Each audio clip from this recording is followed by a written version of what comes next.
Kapihan sa Senado, and this forum is brought to you by PROS, headed by, of course, Glenda Olid. And our guest for today is the Chairman of Committee on Foreign Affairs, Economic Affairs, and of course, former Senate President Juan Miguel Zubiri. Hi, sir. Good morning. Good morning, everyone. Good morning. Basta puro economic, wala lang affairs. Joke only. Mabait ako. Ano ako ha? I am the president of UHAW dun sa amin sa Region 10. Alam niyo yung UHAW? Ano yun, Union of Husbands Afraid of Wives. Yeah. O sino sa inyo membro ko? I-member ko, sir, yung asawa ko. Sige, take out na siya. Take out na siya. We can ask anything. Joke time pala tayo today. Comedy show pala tayo. Sorry. Oh, pero sir, ito hindi na joke. Okay. Although all is well that ends well between you and Senator Alan Peter Cayetano, but bilang Mr. Congeniality of Senate, do you have any regrets na nagkaroon kayo ng heated arguments or talagang naging mainit na yung sitwasyon at parang mahirap nang kontrolin yung emotion that time? Well, moving on and moving forward, nagbati naman po kaming dalawa. It was just I would say, a miscommunication that turned into a misunderstanding. Kasi, yun nga, hindi po namin alam anong tinitake up sa floor. Ako naman kasi, kilala nyo ako, I've been really pushing for rules and traditions, lalo na yung traditions of the Senate. And part of the traditions of the Senate was yung agenda of the day, di ba? Kung wala sa agenda of the day, you have to seek consensus from everyone before you actually take it up. Hindi naman natin sinasabi pinagbabawal natin yan kasi panahon ko ng SP ako noon and there were appeals to take up simple resolutions and off the cuff, pumapayag po kami, but with due consultation sa mga members. Kasi nandun po ako, a little background, nandun po ako sa taas meeting with some of our local leaders, and then over the TV, di ba yung monitor, narinig ko yung parang creation of districts or appropriation of districts. And so, nagulat ako kasi wala naman sa agenda yung paggagawa ng mga bagong districts. So, bumaba ako. So, tinanong ko lang. And I think medyo siguro na hurt si Ala kasi local bill siya. It's about Taguig. So, and that's why I also apologize because I said it's a local bill. I know you feel very strongly about it. Yung amin lang sana, malaman lang namin kung ano because a concurrent resolution used to have a force of law. So we just wanted to make sure na everything was above board and everything was done the right way. So with the assurance of the Senate President that it was a mere expression, a mere sense of the Senate or sense of Congress kasi concurrent resolution yan. Hindi naman yan weight of a law, especially when the Supreme Court, I think a year or two ago, came out already with a ruling that concurrent resolutions are not laws. And therefore, a law really has to go through the proper procedure, first reading, second reading, third reading, and such. I acceded. Kaya pumayag na rin ako. Also, well, that ends well. Siguro, na-trigger lang siya doon, but ang akin lang naman is we must stick to the rules, we must stick to traditions, and I'm happy that the good Senate President, Senator Cheese, was very magnanimous about it, and he said nga, the next session days, we will have more at least consultation on these particular issues. So sir, beyond your expectation, naaabot sa ganun ho yung inyong pagtatalo ni Senator Alan, and ano yung lesson learned from that incident, sir? I think more consultation. Kasi wala namang problemang makipag-usap sa hapon, di ba? Pwede naman, and I'm not talking about Alan alone. I think for all the members, I think it's good that we have more consultations being done. We have not had a caucus in a long time. So, iba siguro leadership skills ni Senate President Cheese, iba yung sa akin kasi I'm a consultative leader, di ba? So, bago ko ilabas kasi sa plenaryo yung mga discussions na ito, nagko-consensus muna kami sa loob ng Senator's Lounge. So, of course, I respect the leadership of the Senate President, and that's his leadership style. Pero I think we would avoid this pag medyo may more consultation. Yun lang naman kasi, ako, ayoko yung biglaan. Ayoko lang yung biglaan na may mga bills na iti-take up na hindi po natin alam. I actually, the beginning of his, if I'm not mistaken, the beginning of the term of Senate President Jesus Escudero, I made mention of that on the floor, that we need to have the agenda of the week, agenda of the day, para makapag-aral po kami, lalo na sa local bills. Kasi although local bills po siya, we represent the whole country. So even if I'm from Bukidnon, but being an elected senator from the Republic of the Philippines, even local bills, we'd like to know. Kasi for example, baka additional holidays yan, working holidays, or bills that need budgetary requirements like creation of new engineering districts na navivito na nga ng Malacanang. So we want to be guided na these bills be told to us prior to taking it up on the floor na hindi po namin nalalaman. So maganda naman ang usapan namin ni Senate President Escudero, and he promised that with the majority floor leader, they'll make sure that this information is available to everyone. So we can expect more consultation na sir, pagbalik ng session para maiwasan yung ganitong insidente. I hope so. That was my appeal. That was my appeal to the leadership. Any related question, no more, about the heated arguments? Okay, Mayan. Sir, nakailang focus kayo since umupo si SPG? Wala pa. Wala pa. And you took this up with him after yung tussle ninyo in Center. Did you ask him, let's have more focus or meetings before the session? Yes. Remember we had a huddle after our heated altercation on the floor. Nag-pause muna si Senate President Escudero. Tinawag niya kami sa isang kanto, sa harap. Nag-uusap kami. Sabi nga niya sa akin, parang since 1998 na tayo magkasama. Ang tagal-tagal na natin magkaibigan, di ba? Ba't pa tayo mag-aaway-aaway? Sabi ko naman sa kanya, no, agree ako dyan, and it's not in my nature and character. Alam niyo naman ako, it's not in my nature and character na makipag-away. Sabi ko na sa kanya, maybe we could have more consultations about this. At least let us know when these bills arise so that we have an idea. Kasi kung nalaman ko lang naman na ganito nga ang issue dun sa Taguig, I would have supported 1,000% our colleague from Taguig.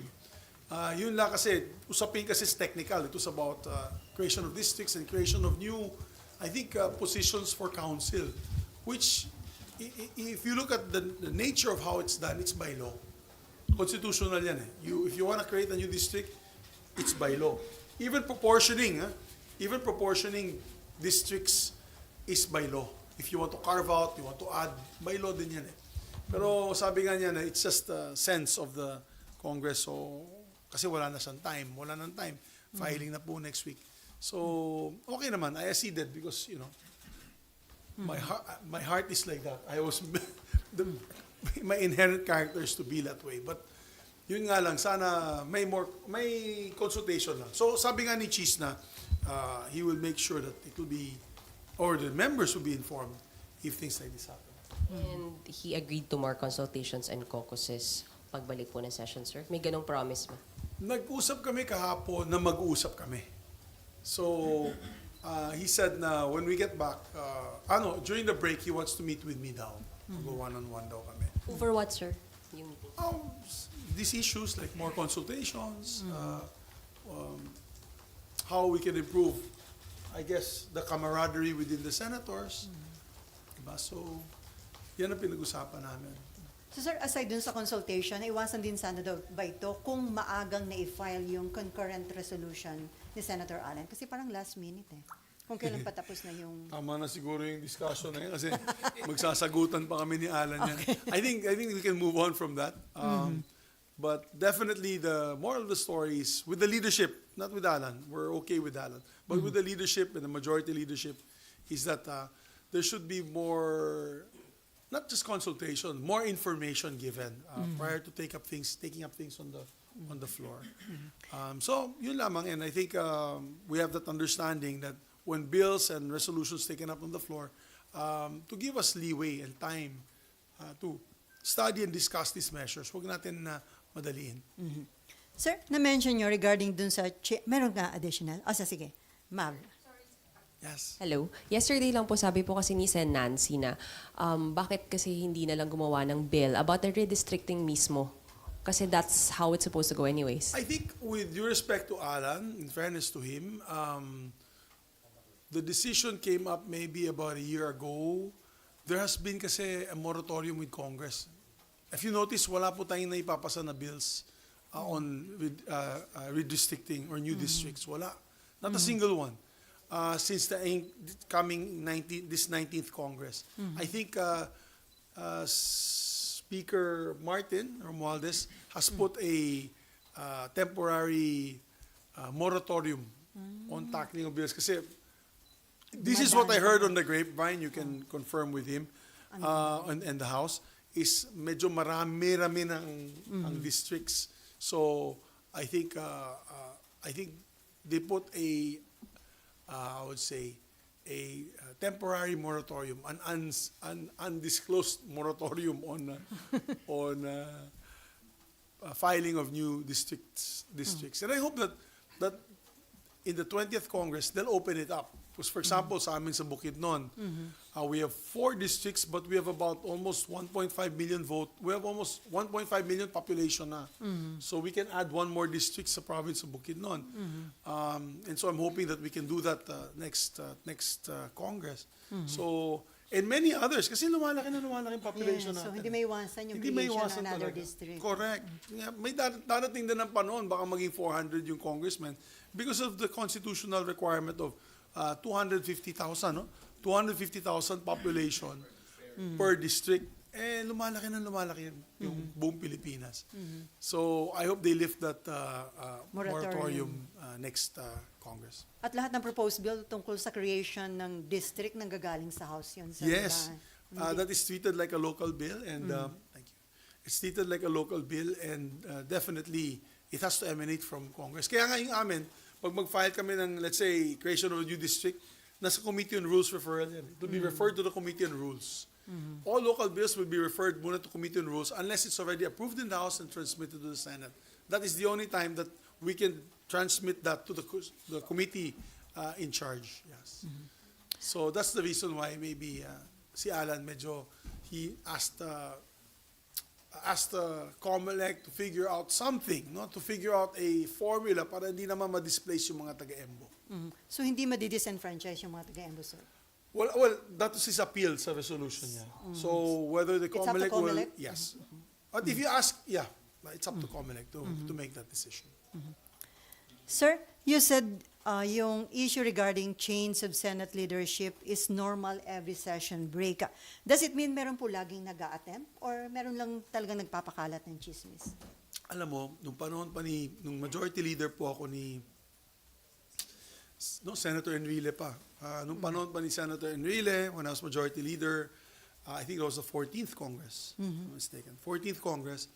And then, after which I became majority leader for Senator Soto, marami nang usap-usapin na, Laging gano'n. naalala ko nung panahon ni Senator Enrile, may haka-haka, but there were no numbers. And I was a freshman senator, so hindi ko pa alam paano mag-react dito sa mga ganitong klaseng mga pangyayari. I used to weigh it down all the time with Senator Ed Angara, who was my mentor. And always says, ay naku Migs, palagi yan, pag start of break, nagkakaroon ng rumors. I remember during the time of Tito Soto, Tito Sen, nung sa Farmally issue, na talagang matagal ang discussion dun sa Farmally, di ba? Nagkaroon din ng usapin ng coup at that time. I think maybe nobody knows this.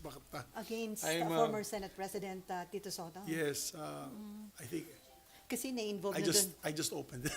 Kasi I just spilled something that was not in the public's eye before. But even during that time, hindi ko na babanggitin kung sino, pero may lumapit sa akin asking me if I was interested taking over the post of Senator Parang kayo Soto. mag-ESP, sir. Yes. And I will not mention who it was, but I told them flatly no. I can't do that to my SP because as majority leader, you have the trust and confidence of the Senate President. So, being his general on the floor, I declined. I politely declined. But even at that time, there was already, and alam ni Senator Soto yan, there was already moves to unseat him because of the very controversial, at that time, family And na-involve issue. po some executive officials, sir. Yes. So, alam niyo na anong mangyayari doon. And But the- it didn't prosper because yung grupo namin, yung seatmates, solid kami sa kanya eh. At that time, the seatmates was 8. We were 8. Kasama dyan si Senator Gordon. Kasama namin sa seatmates. So, it was the 6 of us now, plus Senator Angara, which was 7, plus Senator Gordon, 8. So, solid yung grupo namin noon. And at that time, wala silang mabuo dahil solid yung 8. And I said, as long as we stick together, wala po mangyayari kay Tito Sen. And so, he graduated from the Senate in 2022. And then yun, ako na pong nag-take over. And then even during my time, after the PI, may usap-usapin na rin na, yung People's Initiative, may usap-usapin na rin na tanggalin ako. And then during the hearings of Bato, gano'n din, lalong umugong yung mga balita na tatanggalin din ako. So, it's a normal occurrence, guys. I think if you are Senate President, don't be too comfortable in your seat. As Senate President, you should always be ready at all times. To be replaced. To be replaced or to be, how do you say this? To respect the decision of the majority. Kasi to be replaced, pangit pakinggan eh. Even in place. Kasi parang, I think the majority kasi, when you have 12 to 13, well, in this case 13, members who don't want you there anymore, then you have to just respect the decision of the majority. You're at the beck and call of the majority at that point in time. So, my advice to Senate presidents, current and future, is that never warm up too much on your seat. Never be too attached to your office, lalo na yung office sa taas.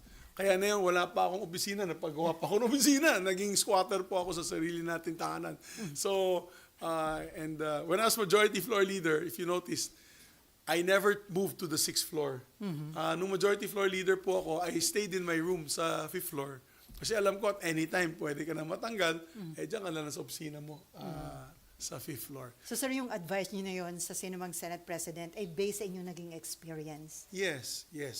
Just do a good job. I always said na, alam mo, sabi ko palagi na, the Senate presidency, primus inter pares yan eh. You're only the first among equals. In other words, lahat po tayo ay equal.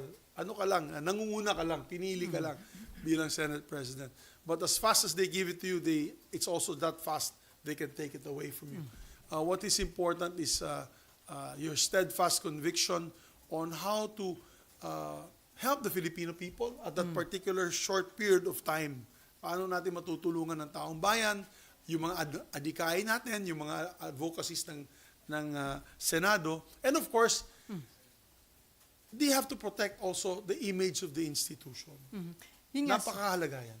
Yun nga, sir, is it bad or good? Makabubuti ba ang makakasama sa imahe ng Senate bilang institution na laging may rumors? Kaganyan, konti pa lang o may clip pa lang yung pamumuno ni Senate President Escudero, pero lagi na lang may rumors ngayon, sir.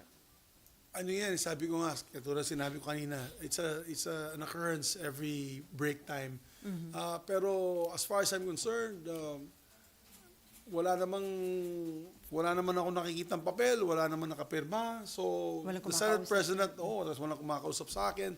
The Senate President should just continue focusing on his work at hand. And I think I appreciate his answer na sinasabi niya na trabaho lang ako at kung ayaw na nila sa akin, wala namang problema. You know, it was very being very objective that way, not subjective. So, we appreciate that with the Senate President. So, we just continue our work. We just continue. Malapit na malapit na rin yung eleksyon. For example, pagbalik natin, budget na po siya. We have about maybe 1 month till we tackle the budget. After that, babalik kami ng January. Into February. break 3 weeks ulit. lang yun. 3 weeks lang yun. We come back second week of January. We finish first week of Feb. Break na naman yan ng 2 months siguro dahil sa kampanya. Campaign. Yeah, so babalik kami ng May. I think after the second week of May, third week of May, after 1 week after the elections. And then we have only 2 weeks of work. After that, handa na po tayo sa bagong 20th Composition Congress. Yeah, and also leadership. No? All bets are off kasi may pagdating sa Senate presidency at the time, all bets are off because you have a set of 12 new senators. Yes. So yung 12 new senators, pipili talaga yan ng bagong Senate president. It could be Senator Cheese or it could be anyone else. I mean, you have incoming senior members like Tito Soto, I'm sure will win. Senator Ping Lacson, I'm sure will win. So you have incoming, of course, old-timers. I don't want to say they're old, but Mga veterans. veterans. Veterans. Baka pagalitan ako ng dalawa. Mga veterans no, na babalik dito sa Senado.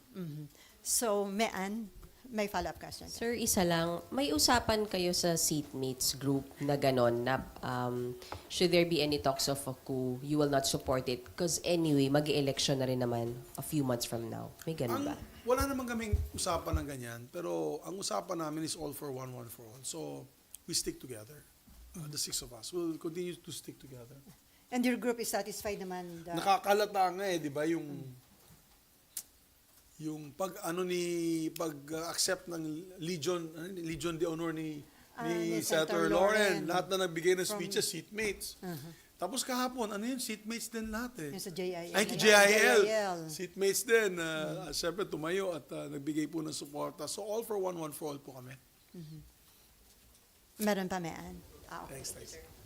Anyway, sir, regarding dito sa yung preparation para sa incoming Barm parliamentary elections next year, do you have any concerns po? At ano yung assurance at what should be done to make sure na yung magiging election po fair, credible, and peaceful? Well, unang-una gusto ko pasalamatan ng Supreme Court dahil naglabas po sila ng decision at constitutional po ang BOL. For a long time, it was a sword of Damocles hanging over our heads as me, the sponsor and principal author, and of course, the members of the Barm. Alam mo, pag dineclare nilang unconstitutional yan, back to the drawing board po tayo at baka magkakaroon ng kaguluhan doon. So, I'm very happy that was the decision of the Supreme Court upholding the constitutionality of the Bangsamoro Organic Law. That is, for me, my biggest legacy, my most difficult bill to pass and sponsor of all the bills that I have had to sponsor. But the fruits of our labor has finally come to light. And kahapon kasama ko sa isang forum yung CABSEC ng Barm at siya mismo nag-announce.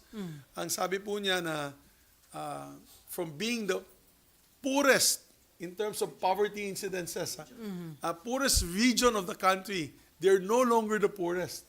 So, bumaba na po from 43%, 52% poverty incidences to 23% poverty incidence. Because of what? Peace, kapayapaan. Sabi ko nga, magkaroon lang po tayo ng kapayapaan sa buong Pilipinas. Ang Pilipinas po ay boom na boom. Siguradong lalakas ang ekonomiya ng Pilipinas, lalakas po at dadami ang industriya ng turismo at mga turista. So, that's the fruits of our labor. Unfortunately, there was a decision also by the Supreme Court na ilabas ang Sulu sa Bangsamoro Autonomous Region of Muslim Mindanao.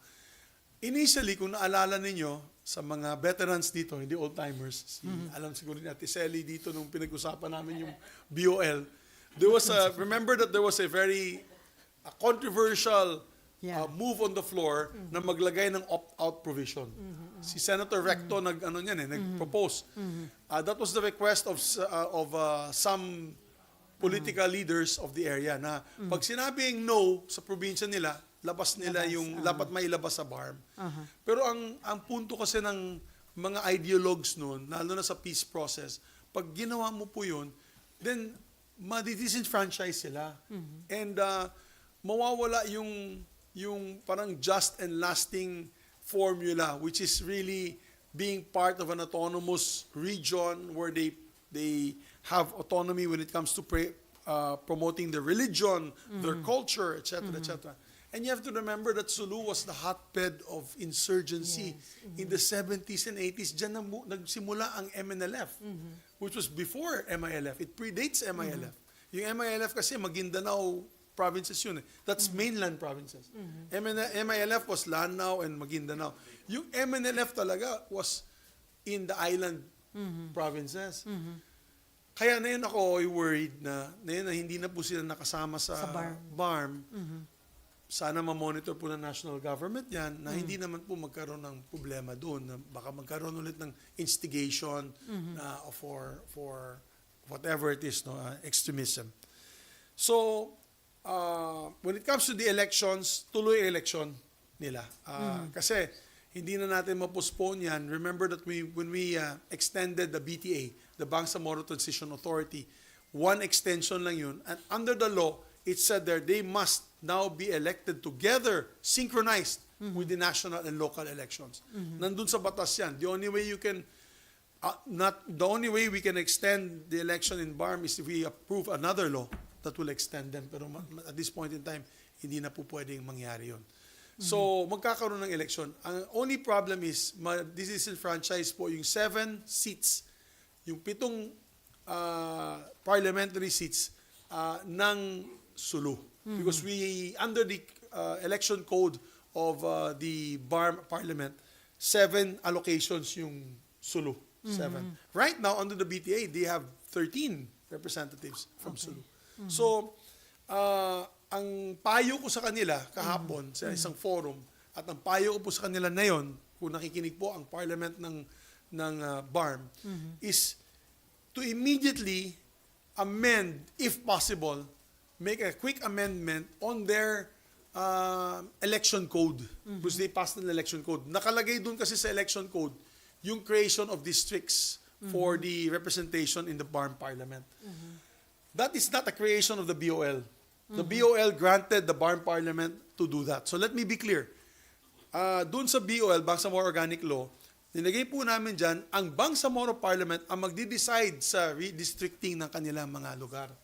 So hindi na po kailangan bumalik sa Kongreso para dito. Sila na lang. Kaya na po nila mag-emergency meetings, they can do marathon hearings the next few weeks para itong 7 bakanting upuan ng parliament galing sa Sulu, pwede nila ibigay sa ibang distrito. I-proportion sa ibang distrito. Gets niyo? Para hindi ibigay na sa iba. Kasi under the BOL, you need 80 members of the Bangsamoro Parliament. May finite number yan, 80 members.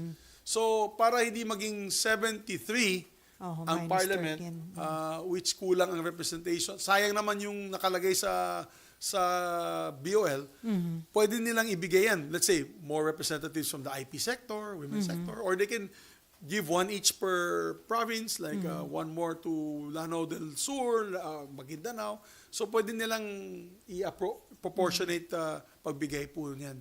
Proportionate to these other sectors. And, of course, geographical political units. So, yan ang pwede mangyari dyan. Pero sana nga, magalaw nila, ma-amend po nila yan kagad para maisama natin sa 2025 elections. But if not, the new parliament can decide the fate of the 7. Of course, they'll have to come up with an amendment to the election code. Kung masyado ng controversial na yun, i-amend yung election code nila. Pero sir, may commitment ba yung Barm Parliament na magkakaroon sila ng gagawin nilang ganong amendment, yung quick amendment sa election code nila? I have not spoke. To be honest, I'll be lying to you if I gave an answer. So hindi ko pa sila nakakausap. Pero feeling ko, yan ang direksyon nila. Feeling ko yan ang direksyon nila. No choice din sila. Hindi naman po pwedeng 73 lang po ang parliamentarians ng Barm Parliament. Anong implication nun, sir? Kung hindi 80 at minus yung 7 ba? Well, sayang naman yung 7 seats. Okay. Sayang naman. They can have more representation for the different sectors. Sayang din yan. And lilit po yung representation ng geographical political units. Kasi as is yung if I'm not mistaken, 39 ba? Ilan? 32 are allocated to legislative districts, 8 for sectoral representation, and 42 party lists. So, yung voice of the people, yung direct voices of the people, makukulang dun sa parliament. Kasi syempre, these are elected in these geographical political districts. Yes. Po ni Chairman George Garcia na hindi naman kailangan punuan yung 80, pwedeng 73 lang. Tanggalin na lang muna yung 7 from Sulu. But you would rather na they fill up the entire 80. Yes, because the Bangsamoro Organic Law, which is the Bible, which is the Quran. Yan ang constitution nila yan eh. That's their constitution, that's their guide. Requires 80 members of parliament. So, but Chairman George is absolutely correct. I will not disagree with him. Pwede po for these purposes, for these elections, pag hindi po na-amend yung kanilang electoral code, they can proceed with the 73. And then after which, they can amend the electoral code and baka sa 2028, ma-fill up na po yan. Or they can do a special elections. They can conduct a special elections for the 7 parliamentary, 7 seats. And also, for those people, kasi hindi naman malaki yung agwat ng yes and no sa Sulu. Buti sana kung 200 yung yes to Barm and 300,000 yung no, Slim then we would understand. Pero slim kasi yung margin. About 130 plus thousand yung nag-yes to Barm, 160 plus thousand yung nag-no to Barm. So, dikit pa yun. So, ibig sabihin, almost half the population of Sulu still want to be part of Barm. Now, to do that, they can go to Congress. The people of Sulu through its representation, kasi, alam mo, nung nagkaroon po ng plebiscito, 2019 yan, 2019. Okay. Since 2019, medyo mainit pa yung usapin ng opt-in, opt-out dun sa Barm. Kung gusto nila pumasok o lumabas. From 2019 to 2024, napakalaki na po ang pondo na ibigay ng Barm sa Sulu. Because of the block grant. As a matter of fact, it was enumerated yesterday by Cabsec Pendatum. Sabi niya, they gave almost 9 billion pesos in terms of infrastructure and projects to Sulu alone. Sulu, and they had 5,000 employees under, imagine that's 5,000 families under Barm na mawawala na po dahil sa desisyon ng ating Supreme Court. For example, yung teachers, yung nagbabayad ng sweldo nun, Barm na. So, babalik po yan sa Region 9, DepEd. So, kaya kausap ko din si Sani Angara, paano natin matutulungan yung mga Sulu, dahil kailangan i-reabsorb ng DepEd. Buti na lang, budget hearing na yun, kailangan i-reabsorb ng DepEd yung 4,000 of that 5,000 teachers, of the 5,000 employees of Barm, 4,000 of which are teachers. So, parang feeling ko, at this point in time, medyo nakita nila na may advantage na makasama sa Barm. Kasi aside from the LGU or era ng LGUs, natatanggap nila yung hindi nawawala yung era ng LGUs. Tuloy-tuloy po yan galing sa national government. Pero may dagdag sila galing sa Barm government. So with that said, all is not lost. Possible pa rin makasama. Possible sila makasama. How? If the 2 district representatives or even 1 district representative from Sulu files a bill amending the BOL to allow Sulu or to allow a plebiscite once again for Sulu, di ba? To allow a plebiscite once again for Sulu to be part of Barm, we in the Senate, if they approve it in the House, we in the Senate will approve, I'm sure, wholeheartedly that measure. Bakit? Under the BOL law, items like that, which is additional areas, nilagay po namin yan. There are certain provisions under the BOL law. Nakalagay doon. If more provinces want to join Barm, then they may do so through a enactment of a bill by both houses and approval, and then we will set a plebiscite. The plebiscite will be set. So all is not lost. Hindi ibig sabihin imposible na at yung mga tao sa Sulu, yung mga kababayan natin sa Sulu, hindi na po makakasama sa BARM. So, wag po sila mawala ng pag-asa. It's just a legislative process. We can tackle it. We can do it. I will be a senator until 2028, until the 20th Congress. If they want to reacquire membership to the BARM, pwede pa po mangyari yun. Sir, na-mention niyo yung black grant. So, ano yung mukhang nagagamit naman ho ng tama dahil sabi niyo nga ngayon, dun sa BARM, yung poverty incident, bumaba na. And then at the same time, sabi niyo nga yung sa Sulu, almost ilang bilyon yung naibigay. Almost, according to them, for the last 5 years, almost 8 billion na ang nabigay nila doon. 8 to 9 billion. So malaki. So under BOL, sir, may assurance na yung black grant na ibibigay sa BARM hindi magagamit sa corruption. Actually, nakikita nyo naman na yun, hindi ganon kagrabe ang issue ng corruption. Hindi katulad doon sa ARM. Yeah. Di ba sa ARM, yung mga politiko, dinadala yung pera kinukuha sa land bank, dinadala sa bahay. Tapos may kwarto sila, yun yung land bank nila. They just get the money in the bayong and then, you know. So there was really very little transparency.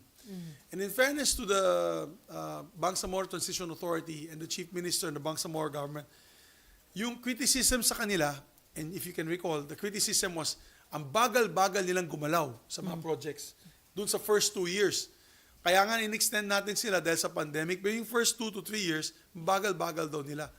The reason being, at kausap ko po sina ni Minister Iqbal, ang sabi po nila sa amin na mabagal kami kumilos dahil nag-iingat kami sa pera. Takot sila eh. Remember that they're ideologues, so the people are looking at them. Sabihin ng tao, pareho lang kayo sa mga corrupt nung dati. So, ayaw nilang mangyari yun. And under the BOL, we put two checks and balances. What is the two? We have an internal audit system, may internal audit system ang BOL under the COA, which asks them not only for post-audit but for pre-audit.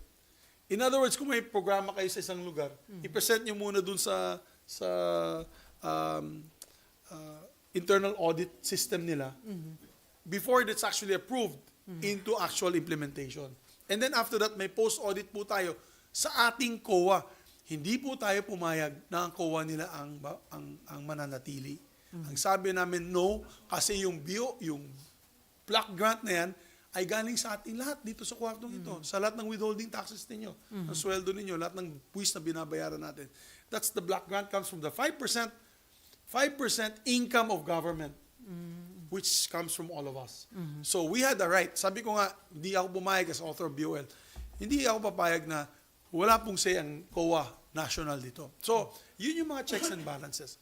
And so, in fairness, wala na po akong naririnig na ganung klaseng nakawan na nangyari nung araw. So, I think it's moving and working fairly efficient for the people. And as you said, the numbers don't lie. The numbers don't lie, guys. From 52%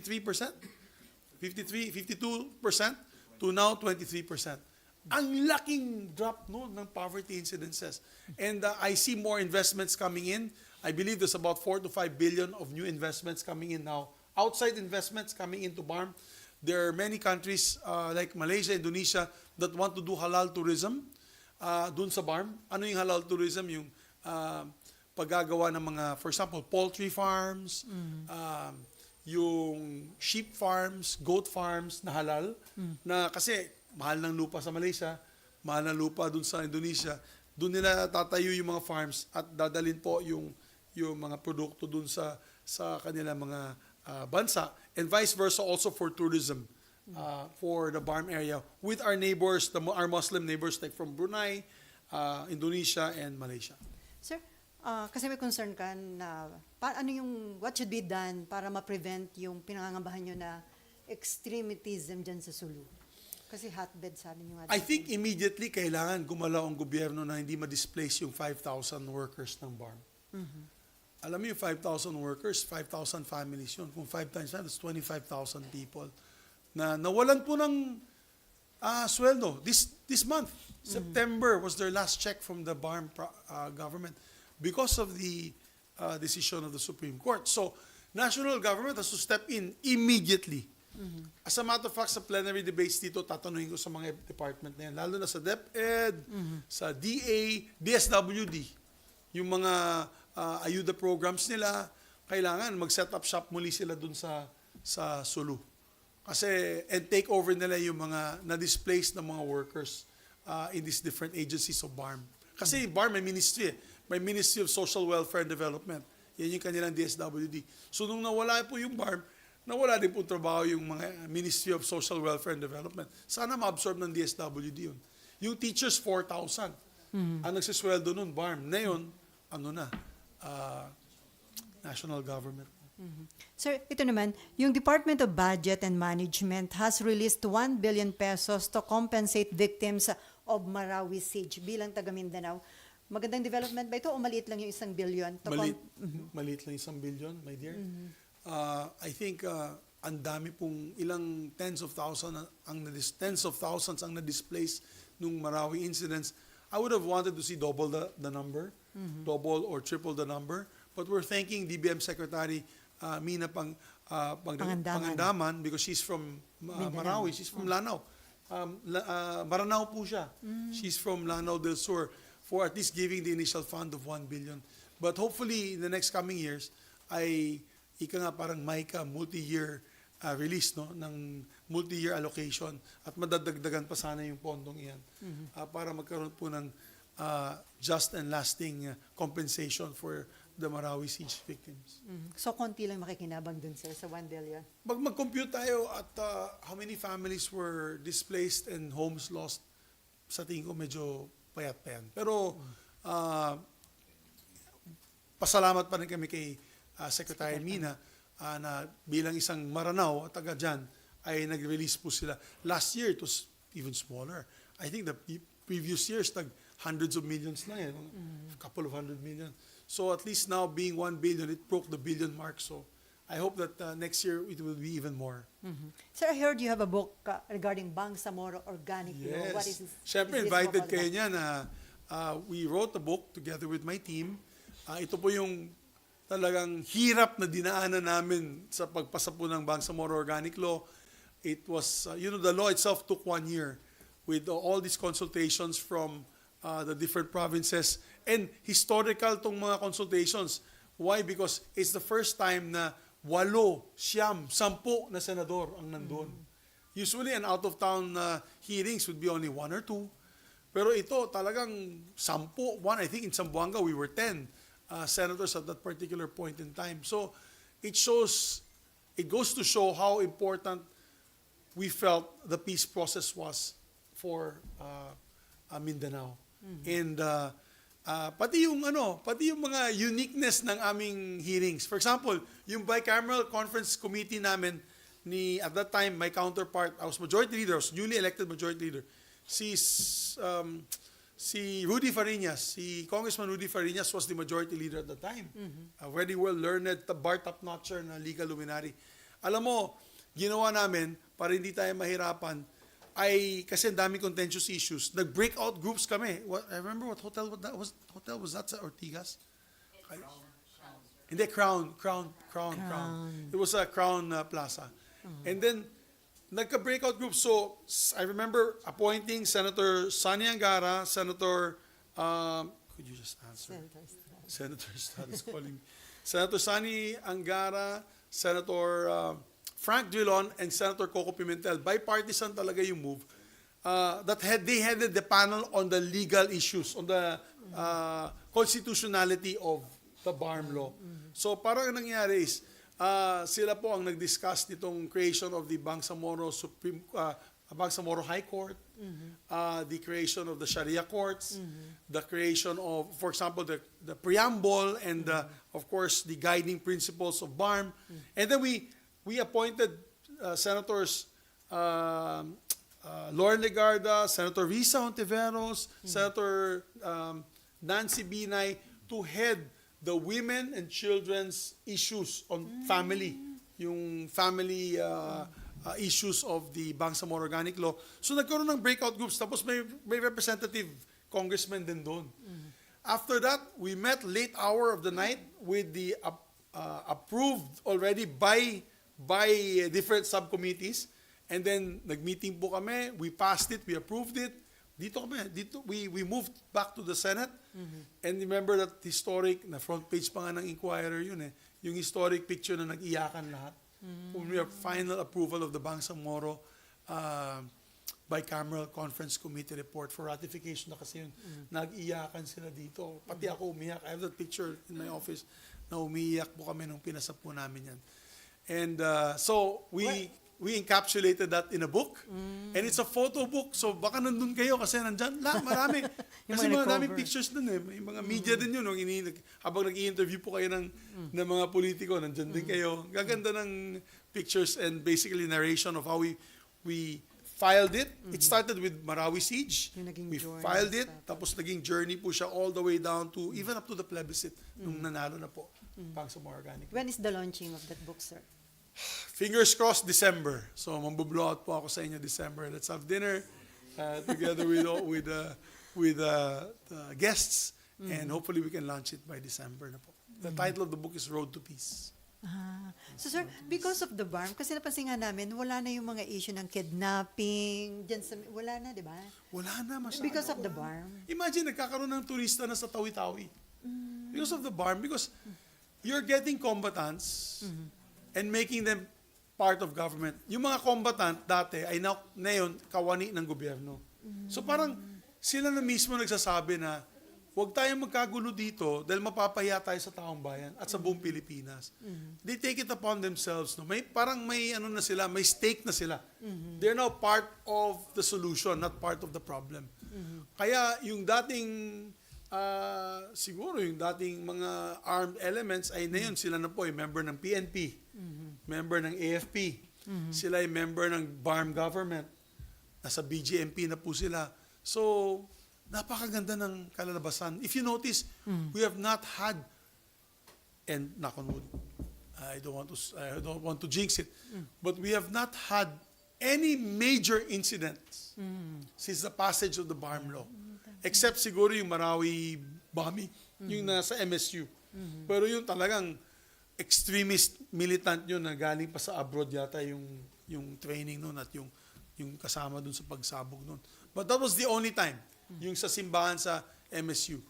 Other than that, there's been no major incursions, there have been no major clashes, except siguro paghahabol nila dun sa BFF, which even now, di ba, medyo tahimik na rin yung BFF kasi nag-reach out po yung MILF na peace panel sa kanila na magsama na lang tayo lahat. Anyway, the national government has given us this kind of autonomy that they can be proud of. By the way, I'm happy to say, in all my official visits, pumunta po ako sa speaker ng parliament ng Great Britain, sa France, National Assembly, even the European Parliament, ang pinupuri po nila ang Bangsamoro Autonomous Region of Muslim Mindanao.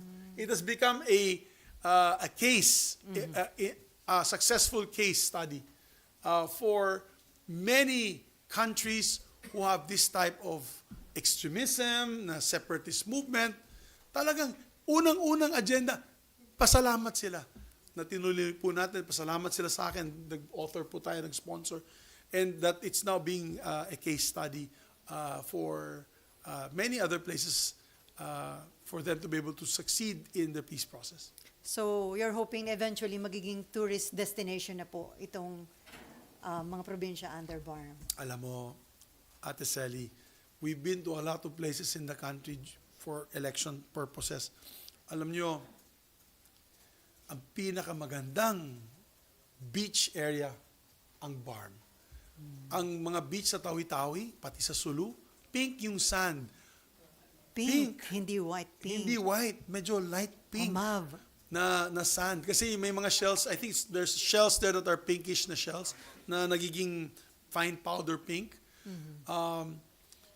Ang gaganda. Yung Bonggao ng Tawi-Tawi, if you've never been to Bonggao, it is like Tahiti or yung mga islands sa Micronesia. Ang ganda-ganda. So, if you're looking for like tourist havens, basta may kapayapaan, Barm is the place to go. And of course, agriculture. The best place to plant bananas, pineapples, corn, and different kinds of high-value crops is Barm. Diyan lang ako nakakita sa Maguindanao, sa Lanao Sur, na tens of thousands of hectares na napaka-fertile ng soil, napakaganda napakataba ng lupa. Bilang isang licensed agriculturist, I would say that it was one of the best areas to promote agriculture. Pero sir, mako-cover ba yung BARM dun sa sinusulong nyo na establishment ng cabinet cluster focus dun sa mga issues sa tourism industry or hindi? Di, kasama po. Kasama yun. din Kasama yun. po yun. Kasi dun sa BARM, sa BOL, nailagay po natin ang mga programs of national government, hindi dapat mawawala din sa BARM. So for example, ang TUPAD, AIX, hindi dapat mawala sa BARM yun. So whoever heads the BARM, whoever chief minister they have, it's still going to be part and parcel of the programs of national government. So kung may tourism roadmap po tayo, kasama po yung BARM. Kasama po yung BARM. So sir, anong open ba yung Malacanang to create a cabinet Yes, cluster? ang balita sa akin ni DBM Secretary Mina at Senator Ralph, when I followed up with them, the President's very open to it. So actually, mamaya pupunta po ako sa Malacanang sa signing ng ating Agricultural Smuggling, Anti-Smuggling Act. So I'll bubulong ko ulit kay Presidente na kung pwede mag-conduct po siya ng cabinet cluster for tourism. Sayang eh. That's a low-lying fruit. Kasi, papakita ko sa'yo, really quick, Apa. yung tourism, napakaliit ng ano niya sa GDP. Ang, I think less than 4% ang contribution sa GDP. Where in other countries like Thailand, Malaysia, Mataas. Indonesia, like Bali, mataas po, double digits yung contribution ng tourism sa GDP growth rate ng bansa. So, Sayang. sayang. I think we're all less than 5%. Less than 5%.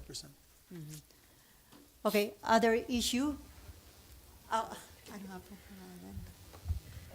John Ordonez from Business World. Hi, John. Sir, this is concerning the South Korean Free Trade Agreement. Oh, yes. And sir, since South Korea wants to expand more of its car manufacturers in the Philippines with the agreement, since it would remove 5% of its import duties on these cars, how can the Philippines leverage this FTA with the Create More to attract more foreign investors?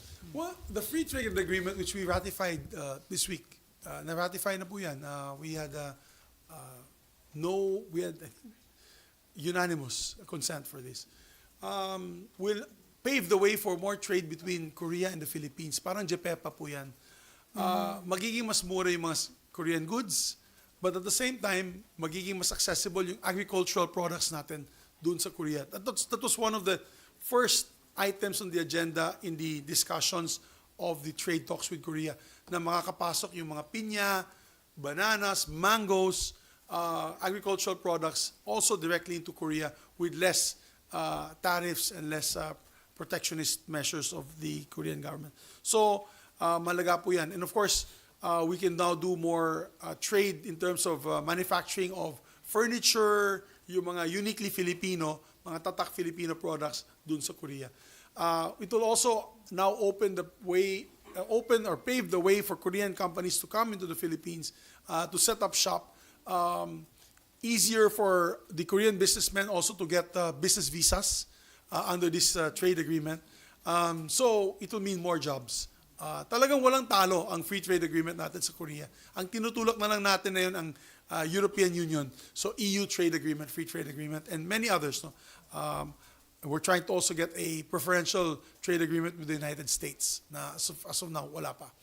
So on the Create More, I'm happy to announce, because of the Create More discussions, it bore fruit already. Ang dami na pong Japanese companies na papasok sa atin, yung mga Japanese companies na nandito na, that were here, that wanted to relocate. For example, Itochu, who owns Dole Philippines, that actually employs 50,000 Filipinos, because of our amendment that as long as you are an export-oriented company in the Philippines, that does not need to be located in an IPA, which is like for example Clark, Subic, Apeco, Cesa, at nasa labas po kayo, katulad ng Del Monte, Dole, and other companies, you will be also subject to the same, almost the same, no?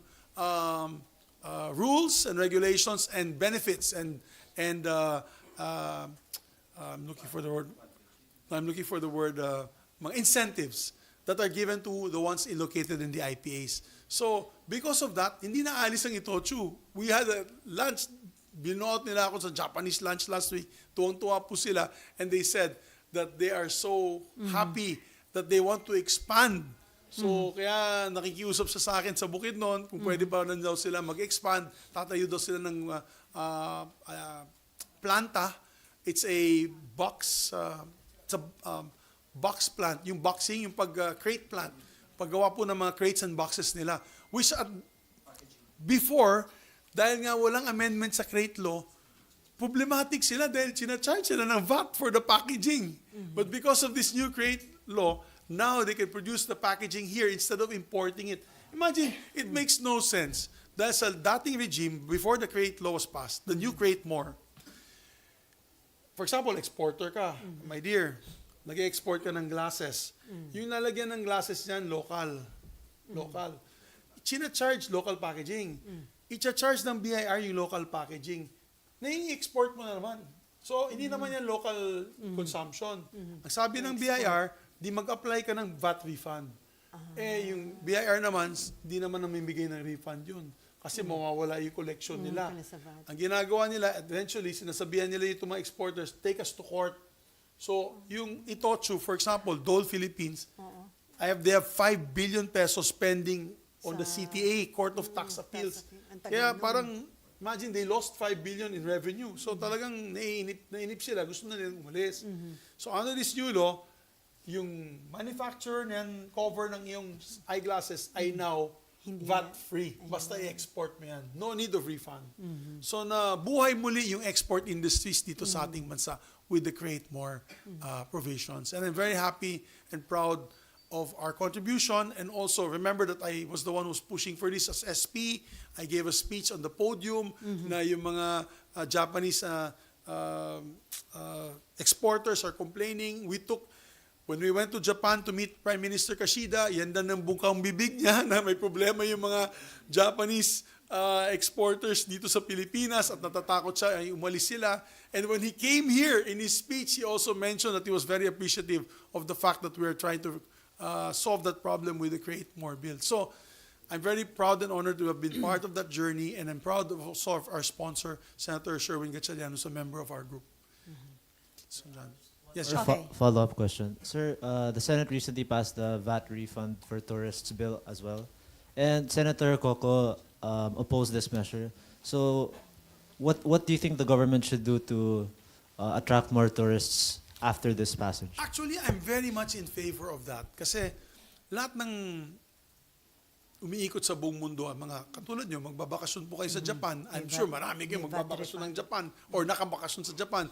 Doon mismo sa shop, when you go to Uniqlo, and I'm sure everybody goes to Uniqlo here, when you go to Uniqlo, kaagad-agad hingi nila sa iyo yung passport mo. Pag may passport ka, ima-minus nila kaagad. I think 10% or 8% of the cost of your goods. Doon na mismo, with the passport. Ganun kabilis. Ibang bansa, sa airport. I think if you're in Europe and some other countries, sa airport mo, kukunin yung D-tax. It's called the D-tax. Kaya ang daming turista pupunta sa mga lugar nito to shop. Dito sa atin, if you're a tourist, napakamahal ng bilihin dito. Napakamahal.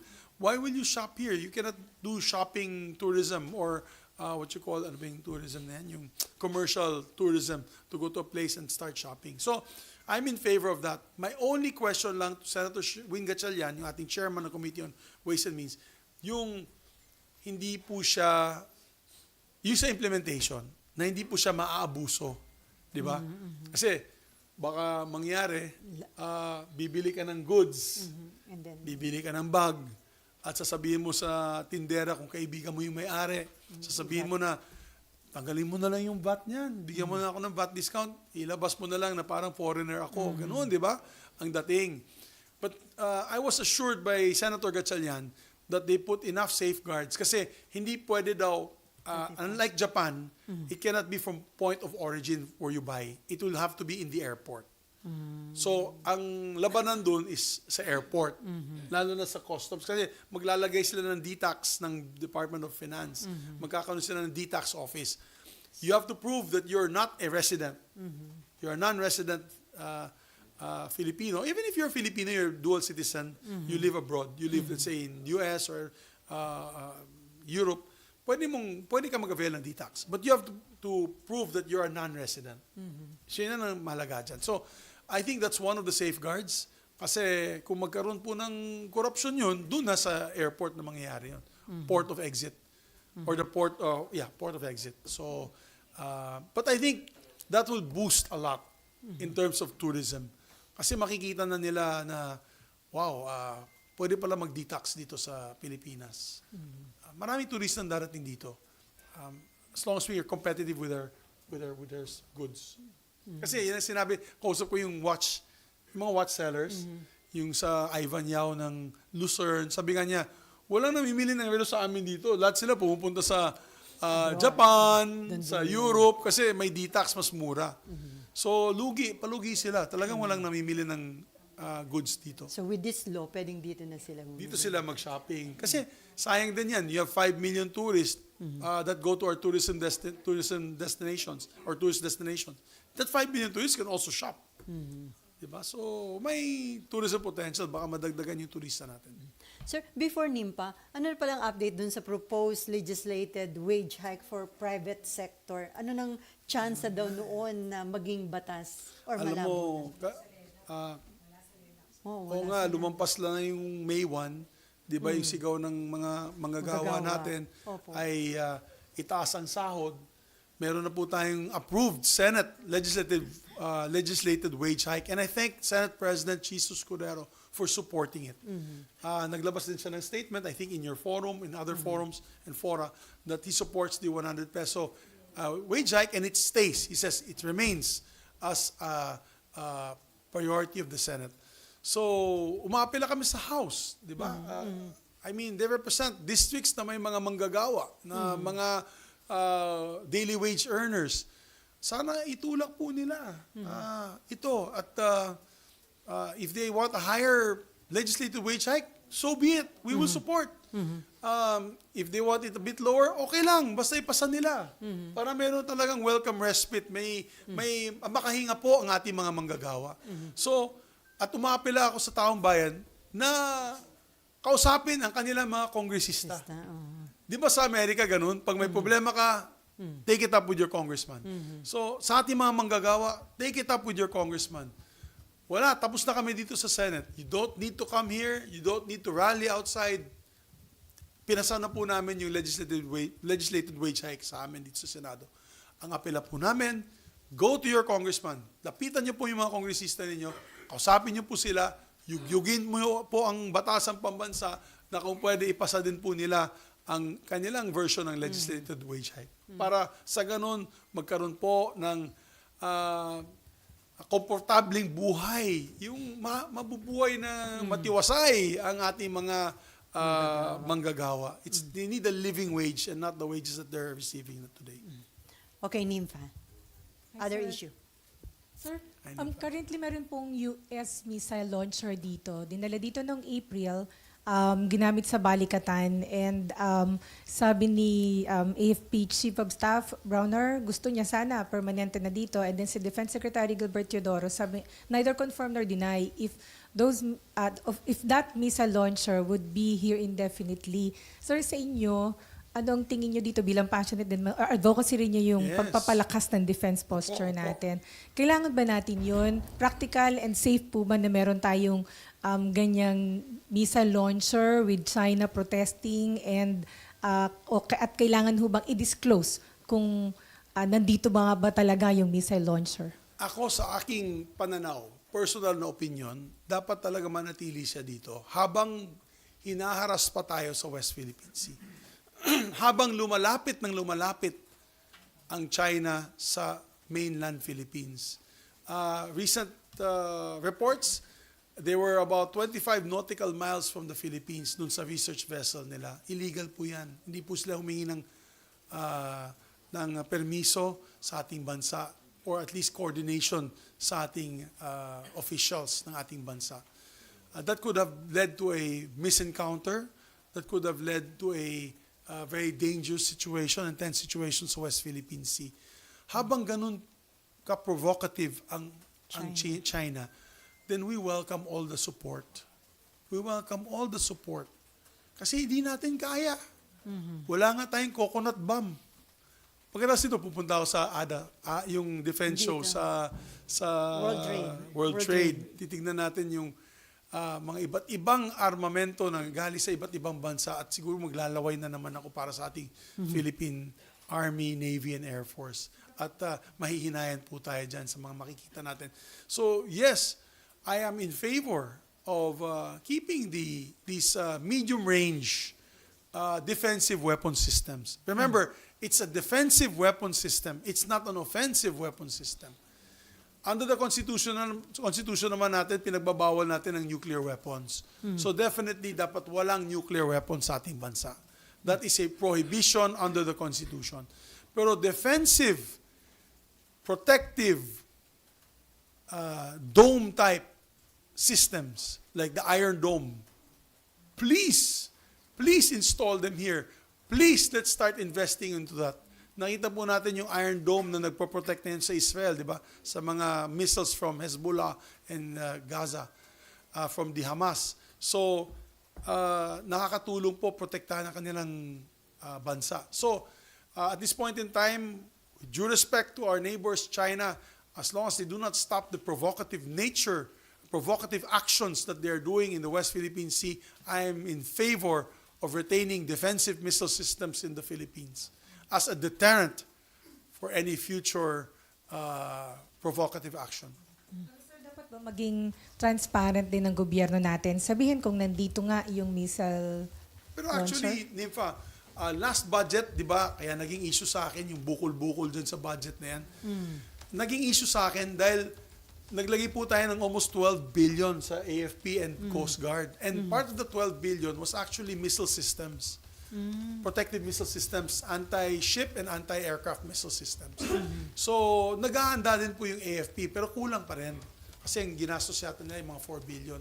Ilan pong missile systems ang mabibili niyan if you convert it into dollars. So, whatever help our assistance, our allies can give us, why not? For example, Japan gave us radar systems to detect this type of intrusions. So, you don't hear angry voices from any sector about these radar systems. But radar systems is not enough. Nakita po natin, papasok na, anong gagawin natin? Dadasal na lang tayo. Hindi naman pwede yun, di ba? Kailan nakikita natin, papasok na, depensa natin ang sarili natin. So, yan ang importante. Pero sir, isa na lang. O i-launch ang manananggal. Sir, isa na lang, but anong gagawin po natin with China protesting? Nagagalit sila, although sila mismo nagtetest din ng kanilang missile launcher. Well, we'll just tell them, stop harassing us. Can't we live peacefully in the West Philippine Sea? Can't we coexist? Can't we patrol our own exclusive economic zone granted to us by the arbitral ruling of the UN? So, until they leave, until they stop their provocative action, we should welcome assistance from our allies. Pero sir, yung iba kasi sinasabi baka makaprovoke lalo to sa China. Pinoprovoke naman tayo araw-araw, pinoprovoke tayo. Sila yung nagpo-provoke. Sila nagpo-provoke. Tapos nagagalit pa sila kung nandun kayo, mga media nanonood. Di ba pinipicturean pa kayo eh? Di ba? Pinipicturean pa kayo. Para kayo naman spies. You guys are international spies for videoing them. Kalokohan yung mga accusations nila. Before Robert, so sir, dito nga sa nangyayaring tension sa West Philippine Sea, conforme pa ka ba na binawasan daw yung proposed budget para sa AFP modernization program for 2025? I'm extremely upset and disheartened to find out na binawasan yung pondo nila, lalo na sa modernization program. I think ang nilagay lang po nila sa modernization program is a measly 25B. Yes. From Anong mabibili mo sa 25B? That's $500 million. What can you buy with $500 million? Yung aircraft systems na kailangan natin is, I think, $20 to $30 million per aircraft. So, 12 aircraft alone is ubus na po yung 25 billion sa 12 aircraft na kailangan po natin barko. Yung Coast Guard kailangan nila ng malalaking barko. Kailangan nila ng offshore patrol vessels. When I say offshore, pwedeng mga isang buwan na nasa dagat. Kasi yung maliliit na patrol boats, kailangan nila bumalik palagi, so napakamahal ng gastos sa gasolina at crudo. So, 25 billion is a pittance. I hope that the Senate with the leadership can step up the funding. Maybe match what we gave last year. Di ba? Kung kaya nila magdagdag ng 10 billion pa for the 25 billion for their anti-hacking, yung sa cyber-hacking units, yung mga additional missiles, aircraft, and ships for both Coast Guard and the Navy. Okay, Robert. Sir, good morning. Your reaction lang, sir, and comment. Ngayong umaga po kasi during sa alyansa ng Bagong Pilipinas na nilaunch po ni President Marcos, pinakilala na niya yung 12 slate niya na bubuin dahil nga po alyansa, iba-ibang partido nang galing. Kasama po dito yung mga nakasama na ninyo before dito sa Senate, si Tito Sen, si Senator Manny Pacquiao, si Ping former Lacson. Senator Ping Lacson. Lacson, Senator Lapid. Your reaction to this, sir? No, I welcome that. Alam mo naman, I'm an ally of the President, so wala naman po akong problema dyan. I've worked with all of them, di ba? Kasama naman natin sila dito. And we're excited to see the outcome of this 2025 elections. And hopefully, makakabalik po sila lahat. Lalo na yung mga incumbents na nandito po na yun. Sir, may mga susuportahan ka ba endorse na mga senatorial candidates? Siguro sa Mindanao, tsaka sa... kasi meron po kaming sugar block, yung mga sugar producing areas, which is Negros, parts of Batangas, and Iloilo and Panay Island. They're asking, tumatawag sila palagi sa akin kung mag-endorse po ako ng naisusuportahan nila. Of course, I'll be endorsing some candidates. But I'm not at liberty to say which ones at this point in time. Some are re-electionists, sir. Oh yes, yes. Some are elections. May ano? Sa mga endorse kasama si Erwin Tulfo, tapos nag-declare na rin si Ben Tulfo kahapon. Hindi ba ano yun? Alam mo, problema kasi walang clear prohibition wala po tayong batas sa anti-dynasty. So, anyone at this point in time is welcome to run.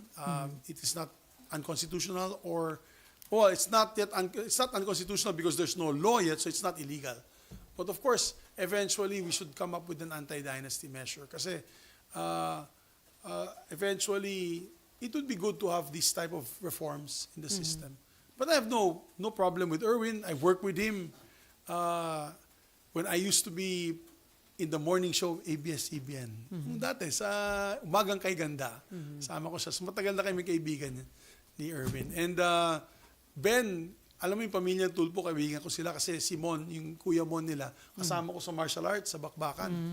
Black belt sa amin yung si Kuya Mon. So, I have no problems with any of these people running at this point in time. Wala naman tayong problema. Pero sir, maganda ba sa image ng Senate na parang sabi ni kamag-anak incorporated?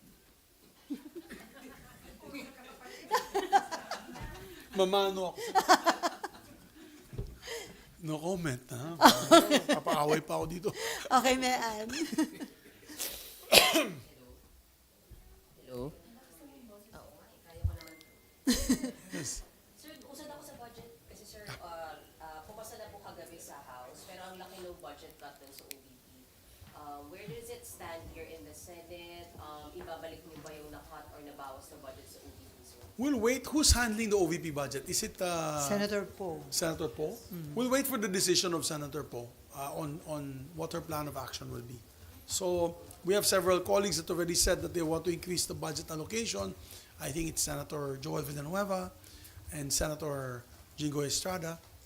So we'll just wait for the final outcome and we'll be discussing it on the floor. It's too premature at this point in time to say what should happen and what will happen. Pero sir, sa inyo sir, will you move na ma-increase? Kasi anyway, umattend naman si VP dito sa House kasi sir, mukhang yun yung contention nila, hindi siya umaattend doon sa mga In budget. fairness, dito nag-attend po siya and she answered questions raised by some of our senators. She was very engaging with the senators, so walang problema. Kaya, so hintayin ko lang yung decision ni... I think the appetite though amongst the senators is to increase her budget a bit. Yun yung sa usap-usapan sa lounge. Increase from... The appetite is of the senators. I'm not saying me. I'm saying the discussions on the lounge is to increase ng konti yung budget ng ng OVP. So yung 2 point something billion, dagdagan pa? Hindi. Yung 700 Ay, million na yung 700 million na in-approve ng House, darating sa amin yan, 700 million eh. 700 million. So yung appetite ng ibang senador dito sa Senado is dagdagan pa ng konti. By how much? Wala pa.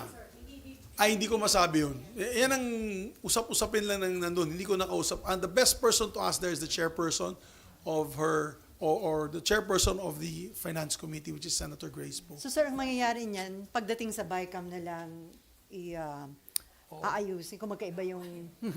Magkakaroon ng difference sa BICAM eh. So, difference of opinion. Again, the best person to answer that is Senator Grace po. So dapat ba umattend dito si BP para hindi magkaroon ng katulad ng issue like sa House? Di ba sa pag-plenary, I think she'll attend here. I think she'll Dito attend sa here. Senate. I think. Mas, Of course, I don't want to guess anything. Baka she won't attend. Yung pagalitan niyo ako na hindi pala nag-attend. Ako na, I think she might attend here. Yeah, last year she was here. But we'll see. sir, enough na basis ba para ipanawagan na mag-step down sa position si BP yung hindi niya pag-attend sa House? Hindi naman tama siguro yan. I think it's her prerogative. She was selected by 31 million Filipinos. You know, as she said, she will respect the decision of Congress on her budget. We'll leave it at that. We'll leave it at that. Okay, any more question? No more? Thank you, Gutom na guys. Gutom na sila. Gutom din ako. Hindi pa ako nagbe-breakfast. Gusto namin, May sir, fasting ako, makapunta fasting. sa mga sinasabi mo magandang beach sa bar. Oo. Punta tayong tawi-tawi. Sige. Set ko. Gusto mo? Pero sasakay na naman tayo Yung ng may military pink plane. sand. C-130 na lang. Sorry, C-130 na naman. On that Baka we can note, charter a flight, no? Baka we can charter a flight. What we can do is Sambuanga tayo. Then I can charter a plane, a big one. Yung hindi naman military, yung propeller. Tapos we can go to, then we can mga Cebu Pacific, mga Pal basta sir, gusto namin makita yung pink sand. talaga? Oo, yun ang gusto namin. Pwede pink tayo sand. mag-Zamboanga. Parang part of the book launching, punta tayo doon. Ayun. Tawi-tawi tayo. Sama kayo, ha? Oh, we'll get everybody, including the cameraman. We'll take them there. Sir, dapat Punta nyo yung tayo nakabreak yung session. Oo nga. Itong break, why not? Why not? Peanut pa, baka wala pang time. O baka. Anyway, on that note, thank Thank you you. so much, Senator Juan Miguel. Thanks, guys. Zubiri. It's good to see you all. Thank you. Thank Okay, you. and thank you Salamat, to salamat. Mira. Mira.